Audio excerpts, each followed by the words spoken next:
Hey guys, Anthony and Max here. What are you doing here? You left us. You left us.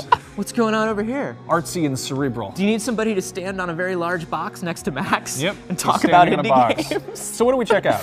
Antichamber, which has been in development for a really long time. It was a PAX 10 game. It won a technical award from the IGF.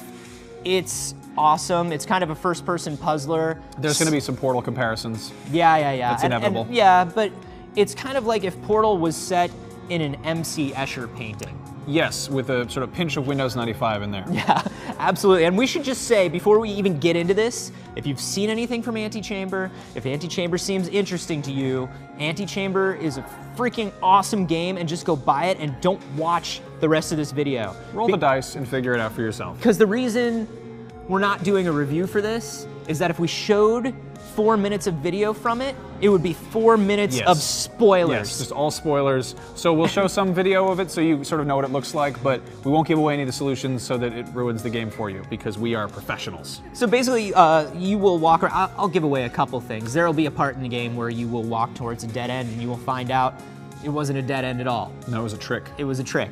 Sometimes it looks like you're gonna go up and then all of a sudden the floor comes out under you, or you turn a corner and then when you turn the same corner again, it's a completely different room. Yeah.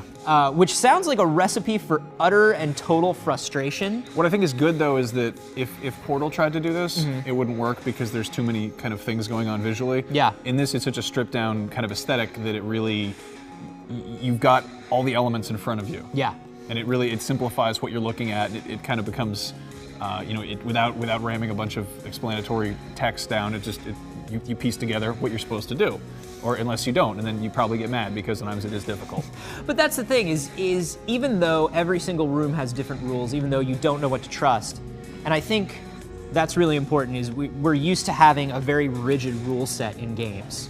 And when things don't behave the way we expect them to, we think the game is buggy, we think the game is broken, but something about the way he designed this lets you trip into conclusions, or lets you trip into solutions before you get too angry. Yeah, angry. It definitely we started to feel the sort of ache. There's another thing is you've got a time limit playing this. Yeah, you have an hour and a half to beat it. It's not like a linear kind of play it one step at a time. You get sort of warped back to your starting point, and it tells you you've got half an hour left to play the game, and you've got this big sort of board of little sort of clue images, little clip arts that you pick up. It's cool. One of the things that I think you and I like the most about it is we've always kind of said when we discuss games, why make a game look like the real world? Why make a game that behaves like the real world when you can make a game do anything? Yeah, I mean, this is why people go out in the woods and eat mushrooms. Yeah. It's because we spend most of our time in reality. Sometimes it's nice to go someplace else, like Antichamber. Yeah, exactly. This game is really amazing. I'm sorry if we've been obtuse and a little confusing in describing it, but we don't. Guess what? So is the game.